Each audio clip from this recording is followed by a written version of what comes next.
Hey everyone, Aaron Stewart, Data Access Golf, the live broadcast the day after Matt Wolff's huge victory at the 3M Open.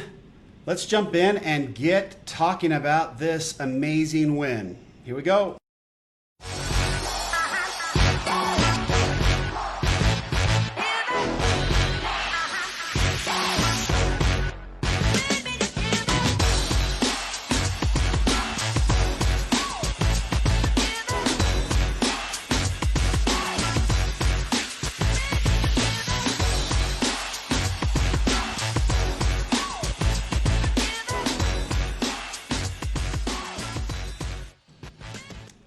Welcome back, Data Access Golf. Aaron Stewart with you. Mercy. I mean, for all of you that happened to see that show, that was unbelievable. It looks like I need to shut some windows down here. Oh. We're having some problems here live. It looks like I'm jumping around all over the place. So anyway, I'm going to try to shut down some windows. I apologize, folks. This is not going well. Anyway, Matt Wolff's amazing tournament. Obviously, it was his fourth tournament on the PGA Tour. It was his third tournament as a pro, and obviously his first win. And the interesting thing about it is everybody talks about his golf swing, and we talk about it a lot, and I'm definitely one who has been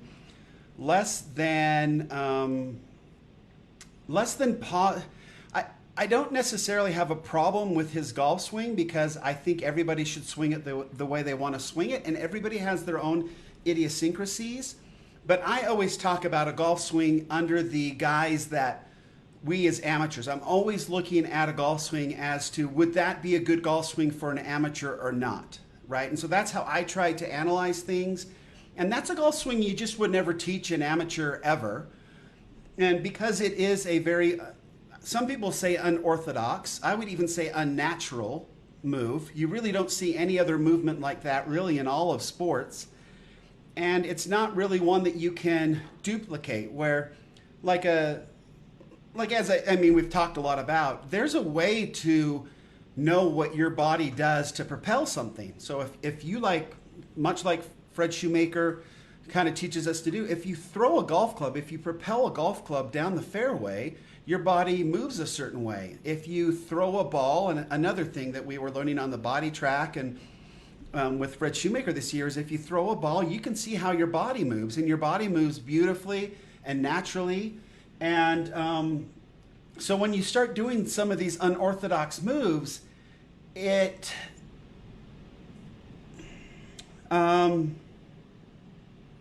causes some real problems.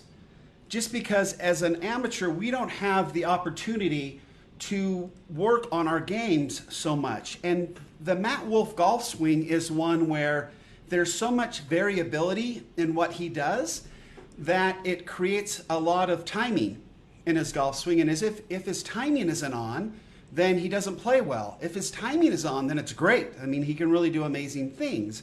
So his golf game, at least as it stands right now, is probably going to be more similar to like a Sergio Garcia's, where he has a lot of movement when he drops the club down, and as does Matt Wolff as well. He takes it way up high and he drops it down into the slot, and so there's just a lot of movement there. And then where you actually start coming in, there's a lot of timing that's involved in those types of golf swings.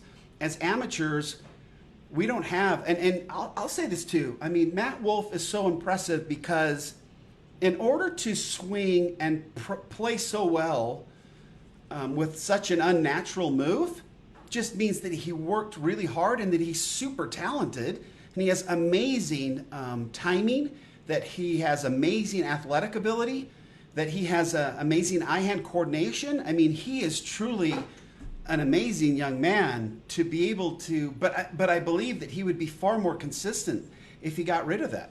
And I know there's going to be people that freak out, but it's simple math. You remove the variability from any equation and you make it more simple, the chances are better that you're always going to get the answer right. It's that simple. It's like gravity. You can get on top of a building and drop a ball and it's going to fall down and try to hit a spot, right? And drop down. Well, gravity's pretty true and it's going to drop it down. And if you just drop it exactly right, you get just this part of it right here in the camera. If you get just that part of it right, then it's going to hit the right spot, right? Or we can go and build a bunch of levels and different things to bounce it around and try to get it to where it is. But every time you add a little piece of variability to that equation, getting it to the target is a little more difficult. That's just life. And so what Matt Wolff has been able to do with his golf swing, and we've talked about deep practice, and we've talked about neural pathways and myelin and all that kind of stuff. He has worked so hard to make his golf swing efficient. But if you look at his numbers from the week, this is his third professional tournament, right? He missed the cut the first two, didn't play very well. And then the first 2 days of the 3M Open wasn't that great either. But he went crazy low on Friday and Saturday. And yeah, that wins you a golf tournament. But I'm interested to see how that goes long term for sure. And it will always be my position that for any amateur, copying that golf swing would be a disaster. I don't think that you would ever play well. Consistently, there's too many variables. And we've talked about it 100 times that, the swing bite and some other really cool technologies out there can show you that you can play with you can come in the next day and put a swing on the golf club that feels exactly the same as you were swinging the day before, and the data will read completely differently. So when you add more variability to that, and your body's changing every day, and it just becomes an equation of timing. And Matt Wolff's timing was extraordinary Saturday and Sunday. Not to mention making big putts. I mean, come on, that was one of the best finishes on the PGA Tour this year. Every week is delivering such an amazing story. I can't get enough of this thing, right? To have DeChambeau drill an eagle putt, take a stroke lead, and then have the young Moriyama was also amazing. His golf swing I would copy, right? I mean, if somebody came up to me and said, "Hey, you could have either one of these two golf swings, Matt Wolff's or Moriyama's. Which one do you take?" I'll take Moriyama's 100% of the time, not even close. His lines are so good, such a pretty golf swing, such good tempo, and just a lot less variability in that. And let's be honest, I mean, they were basically tied on that last green. All Moriyama had to do is make that putt, and they tie, and they go to a playoff. And then Matt Wolff drops a bomb. Anybody who's played in match play realizes what that does to you. You always try to tell yourself they're going to make it, they're going to make it, they're going to make it, but when they do, it blows your mind. And then it's very hard to make that next putt. And I've lost a lot of matches that way where they make a bomb and I'm like, geez, now instead of having a putt to win, you've got a putt just to tie, just to keep the match going. And those are harder to make.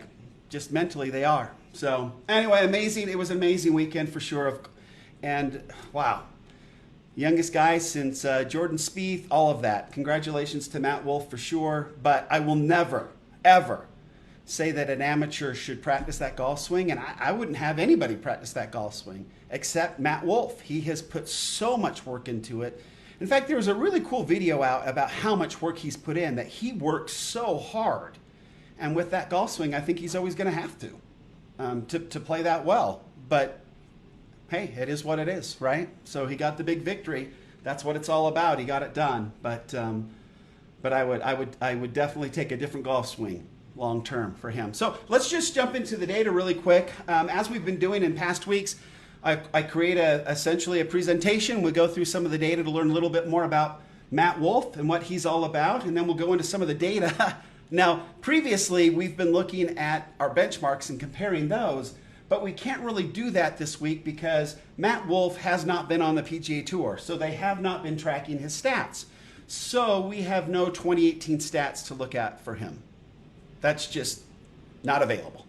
So I just kind of kept those all out and cleaned off, and we'll just do the best we can with what we've got because there's not a whole lot to look at. We'll move through it pretty quickly. So let me jump down and bring up my computer screen here, if that'll work. There we go. Okay, so yeah, first and foremost, just to kind of learn a little bit about Matt finished runner-up at the 2017 U.S. Junior Amateur Golf Championship. In his first year at college, he went to Oklahoma State. He earned 4 runner-ups and first-team All-American honors as a cowboy, like one Ricky Fowler. And in his freshman year, he earned the Phil Mickelson Award as the nation's top freshman, so totally awesome there. He also made a putt to clinch the 2018 NCAA Division I championships. Many of us saw that putt. He has been proving his putting numbers aren't very good, as we'll see, but he makes the big putts, and that's incredible. But yeah, I mean, the stage he was on, and he mentioned he was nervous, but he also said that he remembered that he'd been raised for moments like this and trusted in himself, calmed himself down, and rammed that thing home for eagle. Truly amazing. Played on the victorious 2018 U.S. Palmer Cup, which is the college sort of Ryder Cup kind of competition. Has the collegiate gals as well. They won over in France. His PGA Tour debut was at the 2019 Waste Management Open. He did not make the cut there. He was an amateur at the time. And then when he turned pro, he's played in the last 3 tournaments, starting at the Travelers, and didn't make the cut on either of them. So hadn't made any money until this week, but he did okay with the money this week for sure. So as far as what this does for Matt Wolff going forward, well, his world golf ranking's incredible.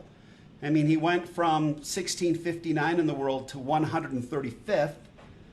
Truly amazing. And then as far as FedEx Cup rankings, he doesn't have any points right now. He obviously would get 500 for the victory, and that would be his total, and that doesn't put him anywhere in the top 200-ish. So he's going to have a couple good tournaments here on out. Obviously, he's now in the in a lot of tournaments going forward. He can make his schedule up, which is amazing for him, for sure. And it's interesting, too. This was the second largest jump in world ranking points ever. And that Michael Arnaud that I've got listed there, he won on the what is that thing called? I always forget it. Oh, the Corn Ferry. There it is. The Corn Ferry Tour. He won on the Corn Ferry Tour last year, and that moved him up 1,529 spots. Matt jumped up 1,524 for the second largest gain ever, which is very, very cool. Now, consistency rating. This is one thing we do every single week where we look at how many tournaments they've played in and how many cuts they've made, and we give him a consistency rating. We all know that he's played in 3 tournaments. I just said it. And he's only made 1 cut, and the 1 cut he made, he won. So his consistency rating right now, very early in his career, obviously, is 33%, and 33% would put him way down at the bottom where he's probably going to lose his card, but he just won. It's the lowest consistency rating we've seen of any of the winners, obviously, this year, but it's what we do, right? I love to look at the consistency numbers because it's such a cool indication of how well they've played consistently. This is a number that will be super fascinating to watch with Matt Wolff, because I'm interested to see how consistent he can be with that golf swing, right? I am guessing his consistency number will be very similar to Sergio Garcia's. He's a super talent. He's got amazing eye-hand coordination. He obviously works hard. He's got the mental capacity. Mentally, at least right now, looking at him, he's probably stronger than Sergio Garcia. It'll be interesting to see how this thing all shakes out, for sure, because he's got a lot of moving parts in that swing, and he's got a long way to go from the top down to the slot, and there's a lot of different ways to bring that in. And he showed most of the year the inconsistency until really it was Saturday. He had put two phenomenal rounds of golf together Saturday and Sunday to get it done. And that's the bottom line. So there's the consistency rating. Obviously, there's only one legend who's done more than 90%, and that's Tiger Woods.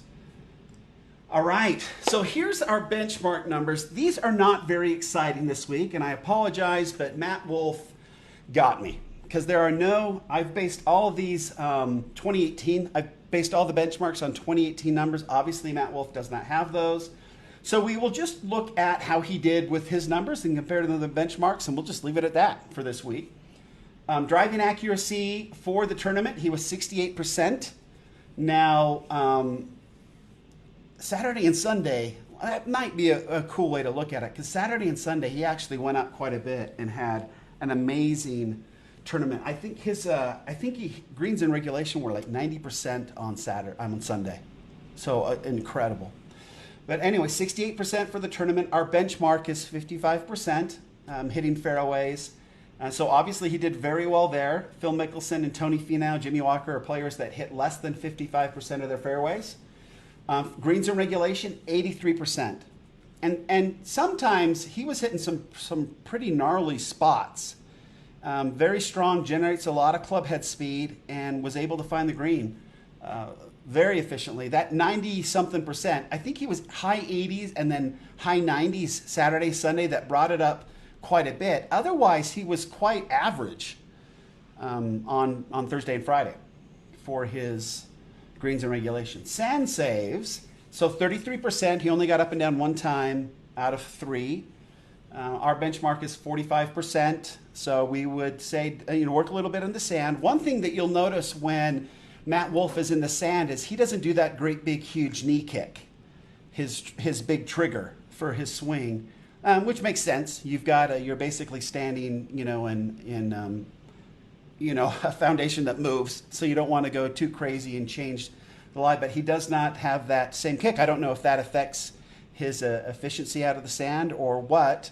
I do wonder about that super high outside thing with the club. I go outside with the club, but it's when you want to do really kind of a high soft one, and but he still dropped the club inside. So I'd be interested to see more closely how he plays the sand. And a couple shows ago on the podcast anyway, we talked about a number of different ways you can play out of the sand, and it'd be interesting to see how he does it. I actually didn't see any of his sand shots.